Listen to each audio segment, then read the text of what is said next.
Hello' dear students, welcome to Assam board academy. আজি আমি class 10-ৰ chapter 2-ৰ পৰা এটি ছায়েন্সৰ মষ্ট ইম্পৰ্টেণ্ট কুৱেশ্যন আনিছোঁ। আৰু এই কুৱেশ্যনটো তোমালোক চোৱা যে 2016, 2018 আৰু 2022 আহিছিল।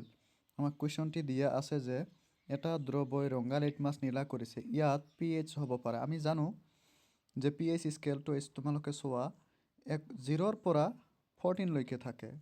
চ' 0-ৰ পৰা যদি আমি চাওঁ 7লৈকে, চ' এইখিনি হ'ব আমলিক, আৰু 8-ৰ পৰা আৰু যদি আমি 14লৈকে চাওঁ, চ' এইখিনি হ'ব ক্ষাৰকীয় অৰ্থাৎ বেছিক।